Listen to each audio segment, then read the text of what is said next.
This is the HaltingWinter Podcast. HaltingWinter is a coaching consulting company. We are dedicated to help leaders and organizations thrive in reaching their peak potential. If you are a leader, executive, entrepreneur, business owner, leader in an organization, and you want to become better, bolder, more equipped to reach your peak potential, we would love to talk with you about making sure that your body, mind, and soul are dialed in for peak performance. If you are involved in an organization and your organization needs a tune-up, needs an assessment, needs a particular way of reimagining or just revitalization in its ability to reach its peak performance, we'd love to talk with you as well. Again, HaltingWinter, my name is Seth Winterhalter, the host today, and today the topic is burnout. Oh, we live in a society that is, burnout is just front and center, isn't it? Seems like, I just read a stat the other day that said 40% of Americans feel emotionally burnt out. 40%. And then it said 45% of entrepreneurs feel emotionally burnt out. Even more so in the entrepreneurial sector. So, what does that mean? What does that have to say? Here's what we do know. We know that we've got to do better. We've got to figure out how to become healthy, how to physically, mentally, and emotionally thrive inside of a chaotic world, inside of a world where all of a sudden you can have a COVID, throw you a curve. You can have a financial depression. You can have all kinds of things. Life happen, and you got to be able to ride the wave. So, today's burnout. What are some signs of burnout? What are some signs that I might not be doing as well as maybe I think I am, maybe as well as I'm lying to myself about being? Here's some signs. Number one, sense of failure, a sense of self-doubt. This is when, what's interesting first is when I think about executives, I think about successful entrepreneurs. These are people they just have a laundry list of successes in their story. And yet, when they face burnout, all those successes just seem to go out the window. They all just to be excused away. Well, I was just lucky. I was just fortunate. And the negatives, the failures just compound upon them, which leads to self-doubt. I can't get out of this. I've tried. I don't know what's going on. I don't believe in myself. I don't have confidence anymore. Sense of failure, sense of self-doubt, which leads to a feeling of helplessness, a feeling of being trapped, a feeling of being defeated. That can lead then to detachment, a feeling of being alone in the world. When I went through a season of burnout, I felt these things. I felt that failure, even though I was leading a successful organization, all I could see was failure and frustration. I started to doubt my ability to take the organization farther. I started to feel trapped, like this wasn't what I wanted. I felt very defeated. I felt very alone. I felt when I tried to reach out for some help, I didn't get the answers I wanted. I didn't get maybe the sympathy or the empathy I felt I needed. And so I felt like no one understood, no one cared. And so you have to be careful when you start feeling alone, when you start detaching. You don't want to hang out with friends. You don't want to build those relationships or even engage in those relationships. Here's another sign, just a loss of motivation. You stop raising your hand to take on the projects. You stop contributing at your normal scale, maybe in projects or in the company. You're unmotivated to excel, to achieve. Here's where you know it's getting bad. You don't feel motivated to even get out of bed. You're just tired and exhausted.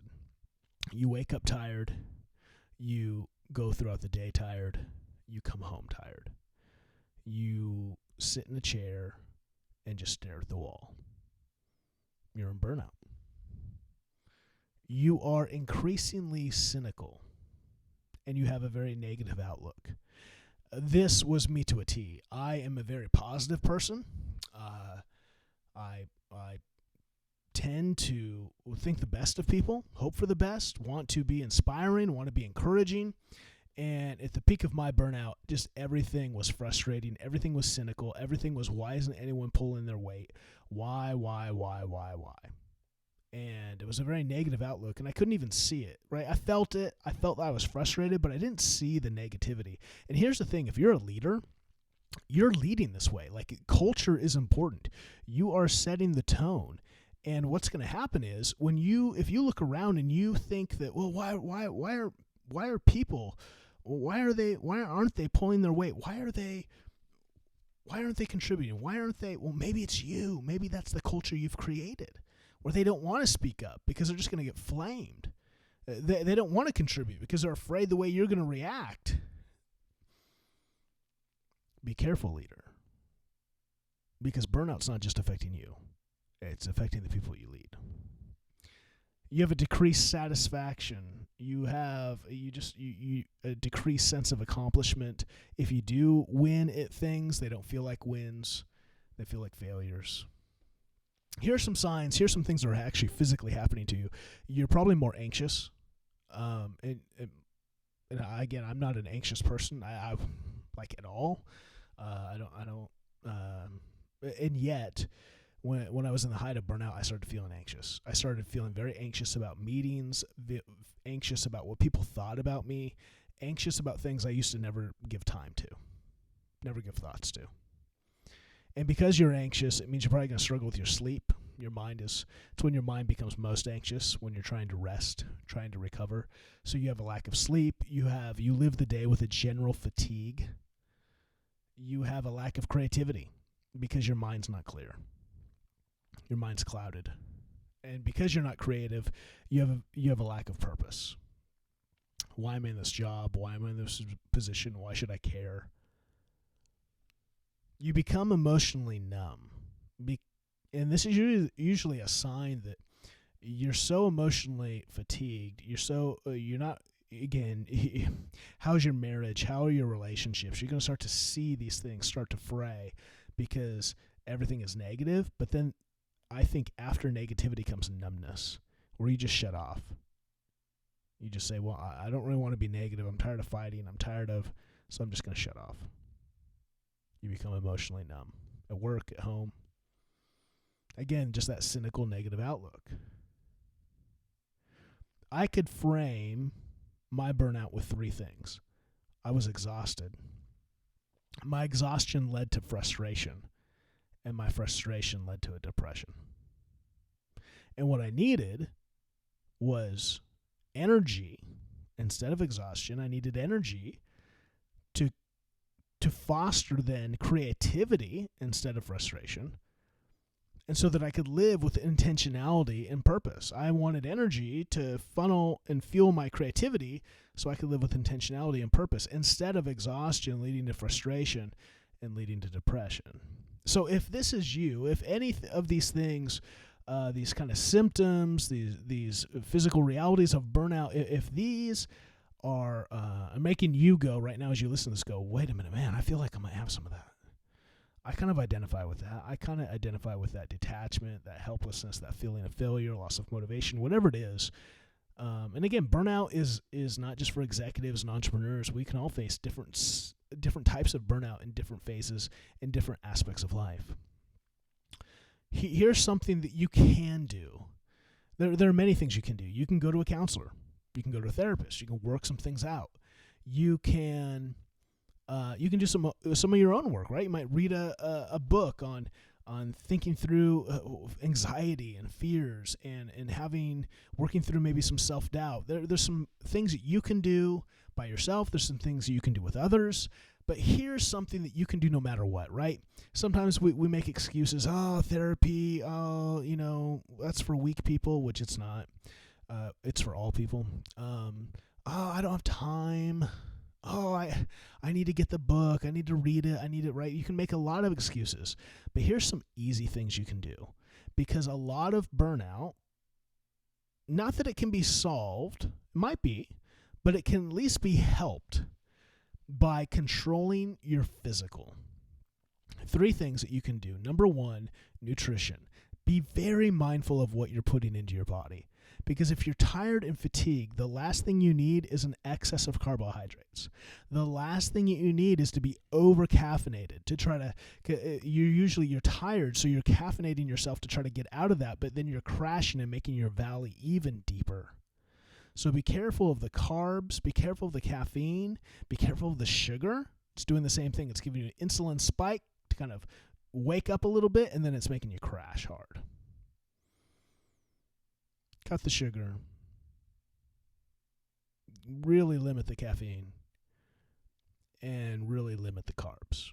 Fill your plate with protein. Fill it with fiber. Drink a ton of water. So dial in your nutrition. Second is dial in your activity. Make sure you are active. Get outside. Walk. Get some sun. Breathe some fresh air. Look at wildlife. Do something that makes you happy. Now's probably not, if you're in the depths of burnout, now's not the time to go, you know what, I'm going to start Brazilian Jiu-Jitsu. It doesn't look fun to me. I hate sweaty people. I'm going to hate it, but I need to do something. Don't do something you know you're going to hate. You're already, right? You're already negative. You don't need to add something negative to you.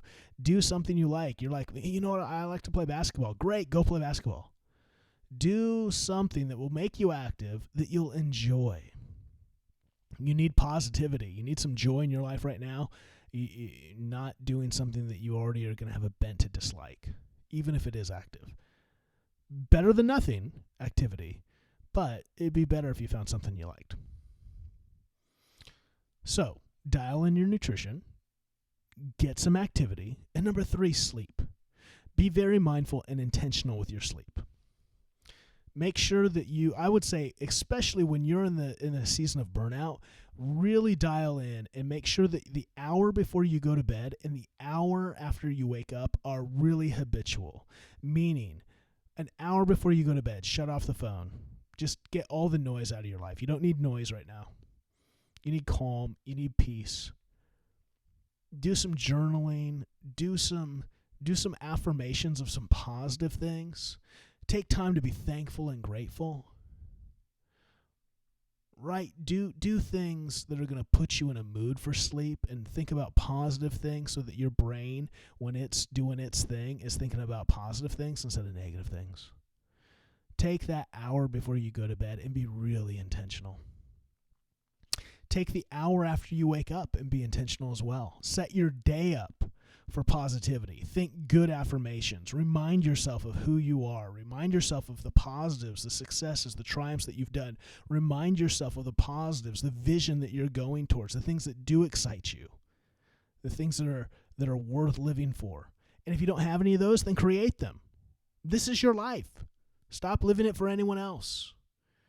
Get excited about life. Break through the burnout by thinking about positive things, about things that you can do today, that you can do in the upcoming days to maybe you need a new chapter, maybe you need a new story. Think through it and take that morning to set yourself up for some wins. So, what can you do when you're facing burnout? You can do a lot of things. You probably should schedule some time with a counselor, a therapist to just talk through. Maybe there's some things underneath the surface that you're not even fully aware of that are impacting, that you need to unpack. Maybe there are some just emotional things that you're not working through. Maybe you've had something happen recently and you kind of suppressed it. It wasn't that big of a deal, but maybe it is. I encourage you. Schedule a session with a counselor, with a therapist, just to see, and just look internally. What maybe you just haven't had a lot of motivation lately. Maybe there's been a lot of the same old, and you just need a spark. I'm not sure. you can do some things. But what you can do is you can take control of your physical. You can eat better, you can get some activity, and you can sleep better. Those things will help for sure. And the problem is when we face burnout, those things get thrown out the door first, which exacerbate the burnout. So if you're burnt out, take some control of the things you can control: your nutrition, your activity, and your sleep, the physical components of your life, but get some help with the mental, get some help with the emotional. And maybe that help us through a book, maybe that help us through a friend, maybe that help us through a counselor or a therapist. But take action. Don't delay, because burnout only gets worse. That is a fast moving, it's like lighting dynamite. It's that kind of a wick. It's not a slow wick like a candle. So be very intentional if any of those signs. And again, you can just Google burnout and look at signs, look at symptoms. If that's going on and you feel like this, it's been more than a week, it's been more than a month, it's time to take some steps, because you don't want to be there. It's not going to be healthy. It's not going to lead to anything productive in your life. So I know it's kind of a hard topic. I know it's kind of it's not a negative topic. It's a weighty topic that we need to be mindful of. And you need to be mindful of how to deal with it, because it will come. Burnout happens to us all for a variety of reasons. Don't be ashamed. It doesn't make you weak. It makes you human. So be a human being, and let's be better. Let's help each other. Thanks for tuning in. Subscribe. Go rate us on iTunes and help us get the message out. We want you to operate at peak performance. Until next time.